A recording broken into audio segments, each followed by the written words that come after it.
Assalamualaikum warahmatullahi wabarakatuh. Apa kabar pemirsa Selebes TV? Senang rasanya saya De Febrian bisa kembali menjumpai Anda dalam program obrolan Karebosi. Pemirsa, kita ketahui pemilihan kepala desa tahun 2021 ini sudah diselenggarakan dan masih banyak juga ternyata para pengamat yang mempertanyakan tentang bagaimana sistem perpolitikan yang ada di desa-desa. Nah, saat ini kita sudah terhubung bersama dengan pengamat politik, ada Bapak Ali Armunanto. Apa kabar Pak Ali? Alhamdulillah sehat, Ade. Iya. Kemudian kita juga sudah terhubung bersama dengan Ibu Sri Rahayu Husni. Betul ya, Bu? Bu Ayu ya? Siap. Baik. Ini Bu Ayu lagi di mana nih, Bu? Saya lagi di Kabupaten Wajo, Pak. Mantau 103 desa yang melakukan pemilihan. Tadi kami bersama rombongan Forkopimda, tapi karena ada kegiatan meeting Zoom, Iya. makanya saya meminta izin untuk setelah meeting Zoom saya bergabung kembali dengan Forkopimda. Baik.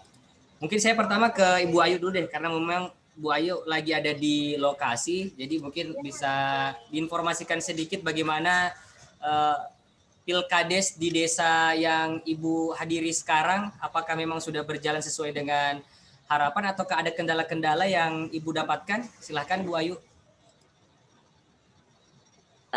Alhamdulillah untuk kegiatan pemantauan yang sudah kami lakukan ini tidak ada kendala.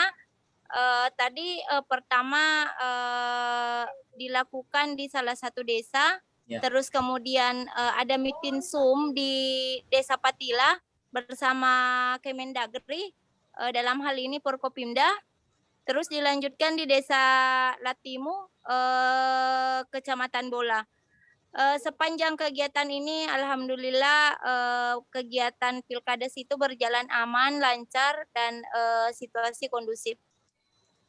Baik, terima kasih Ibu Ayu. Saya ke Pak Ali Armunanto. Pak Ali, kalau dilihat tingkat desa, kira-kira pendidikan politik untuk masyarakat desa ini seperti apa sih? Beda kan kalau kita membahas seputar Pilwali Kota Makassar, tapi kalau ini Pilkades. Nah, pendapat dari Pak Ali seperti apa nih? Ya, Ade, khusus untuk desa, saya rasa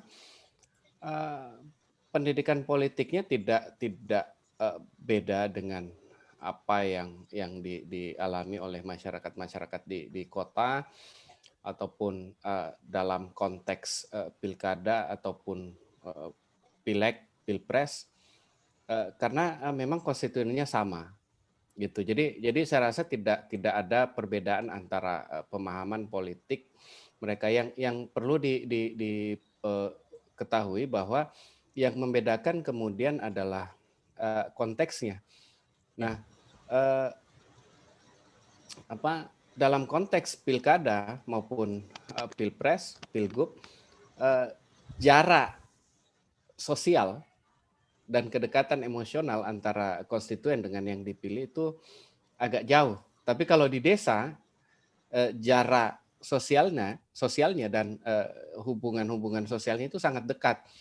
Sehingga kemudian hal ini yang kadang-kadang memicu dukungan yang sifatnya emosional. Nah, kita tahu bahwa dukungan yang bersifat emosional itu bisa melahirkan respon-respon yang militan. Sehingga kemudian ketika terjadi konflik, maka eskalasinya akan lebih gampang meningkat ke arah konflik terbuka dibanding dengan pilkada, pilgub ataupun yang lainnya. Makanya memang pendidikan politik menjadi sangat penting, saya rasa, untuk mendorong masyarakat kita memilih tidak berdasarkan relasi emosional, tapi lebih ke relasi-relasi yang bersifat institusional. Artinya hubungan-hubungannya harus dibangun secara institusional sehingga kemudian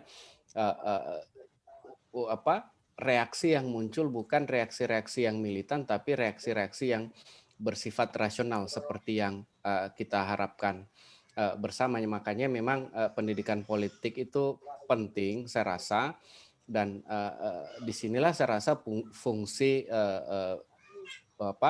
BPD ya dan stakeholder di desa untuk mensosialisasikan gitu. Walaupun memang kita lihat kondisinya sekarang terbatas dan salah satu juga masalah adalah ketidakjelasan sebenarnya aturan-aturan yang mengatur tentang Pilkades ini gitu, karena yang mengatur hanya Permendagri, lalu kemudian Permendagri ini diratifikasi dalam bentuk perda yang dibuat oleh kabupaten kota, sehingga memang ada banyak kelemahan-kelemahan dan saya rasa juga ini yang menghambat proses sosialisasinya, ada proses pendidikan politiknya di desa Ya. karena ini kan undang-undangnya baru direvisi tahun lalu, Ya. 2020, lalu kemudian saya tidak tahu apakah perdanya di tiap kabupaten jadinya kapan, terus waktu untuk sosialisasinya kapan. Nah ini yang luput dari pemantauan kita, saya rasa, sehingga kita tidak bisa memprediksi apakah pendidikan politiknya itu jalan, apakah sosialisasi tentang Pilkades ini sudah optimal atau belum. Tapi kita berprasangka baik saja bahwa tiap kabupaten yang menyelenggarakan Pilkades ini sudah melakukan sosialisasi dan pendidikan politik seoptimal mungkin. Baik, terima kasih Pak Ali. Saya ke Ibu Ayu kembali. Ibu Ayu, ini di desa mana Ibu? Saya sekarang posisi di Desa Patila, Pak. Patila. Ini di Kabupaten Wajo ya? Iya, di Kabupaten Wajo. Baik, di Kabupaten Wajo ini kalau dari pantauan Ibu Ayu sendiri sampai saat ini dari beberapa desa yang menyelenggarakan pemilihan, apakah memang sudah berjalan sesuai regulasi atau seperti apa dari pandangan Ibu Ayu? Iya. Jadi kalau terkait kegiatan pemilihan desa yang dilakukan itu sudah sesuai dengan regulasi. Memang pihak PMD sudah melakukan perencanaan yang luar biasa terkait mekanisme pemilihan. Ya. Jadi kami sebagai Abdesi memang selalu melakukan koordinasi terkait bagaimana tata cara pelaksanaan dan itu sudah disampaikan secara mendetail. Apakah sudah ada pihak dari kepolisian mungkin yang menjaga keamanan dan ketertiban di lokasi seperti Ya, itu? Alhamdulillah sesuai dengan apa yang menjadi arahan Pak Kapolda, jadi di setiap TPS itu memang ada pengamanan. Ya. Dan selanjutnya tadi bersama-sama Porkopimda termasuk Pak Kapolres, Pak Kajari, dalam hal ini turun melakukan pemantauan, Ya. termasuk pada bilik suara. Apakah kemudian ini sudah memenuhi persyaratan atau tidak? Dan alhamdulillah sepanjang perjalanan itu semuanya memenuhi persyaratan. Baik, terima kasih Bu Ayu. Saya kembali ke Pak Ali. Pak Ali, ini kalau kita berbicara tentang politik ya, ada money politik. Apalagi ini kita berbicara tentang pemilihan kepala desa. Unsur kedekatan ini sepertinya banyak juga masyarakat yang sedikit mempertanyakan gitu keterlibatan anggota DPR, kepala daerah seperti bupati. Ini menjadi sponsor utama sepertinya kalau misalnya ada nih dari kandidat-kandidat yang mengikuti Pilkades tahun 2021 ini. Gimana nih pendapatnya Pak Ali? Ya, memang benar. Karena kita tahu bahwa desa itu adalah salah satu lumbung suara, itu ya, salah satu yang bisa kemudian menjadi modal sosial seseorang untuk maju dalam kontestasi politik.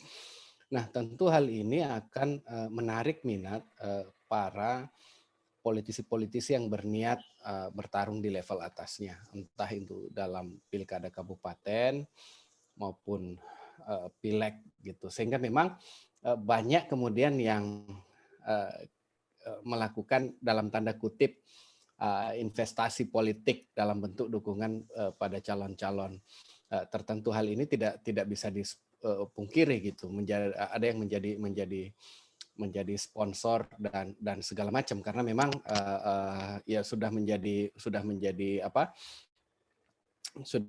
suatu keumuman gitu dalam politik ya, kalau mau menang politik ya harus memperluas basis suara, sehingga misalnya intervensi elit tidak bisa dihindari. Nah, yang perlu dipertegas kemudian adalah intervensi itu harusnya sebatas dukungan, ya, entah itu dukungan yang sifatnya dukungan sosial ataupun dukungan finansial. Tidak boleh kemudian masuk ke arah electoral fraud gitu ya, manipulasi ataupun pemaksaan kehendak terhadap hasil-hasil pemilu. Nah, inilah yang perlu kita awasi bersama.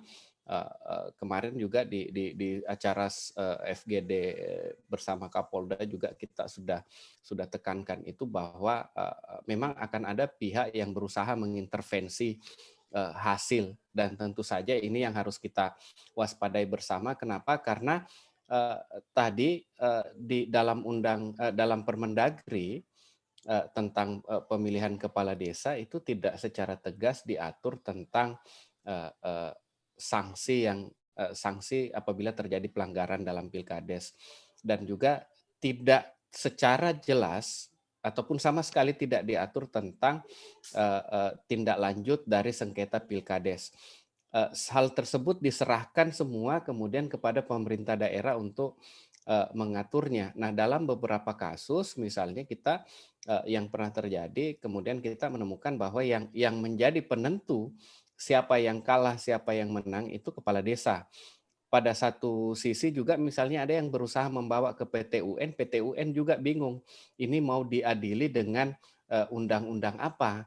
Peraturannya tidak ada gitu. Sehingga memang yang harus menjadi rujukan adalah Perda. Disinilah kemudian peran PMD baik di tingkat provinsi, pemerintah provinsi maupun pemerintah kabupaten berkoordinasi membuat aturan-aturan yang sejelas mungkin, petunjuk pelaksanaan dan petunjuk teknis yang sejelas mungkin, sehingga tidak terjadi kebingungan dalam pelaksanaan pilkada ini. Seperti tadi yang saya sebutkan, banyak kasus kemudian orang bingung gitu, ini pelanggaran pilkadesnya mau dituntut dengan aturan apa? Polisinya juga bingung ini karena tidak ada aturannya. Nah, kalau diatur secara jelas, saya rasa nanti aturannya jelas, proses sengketanya kemudian juga akan menjadi jelas, sanksi-sanksinya juga akan menjadi jelas.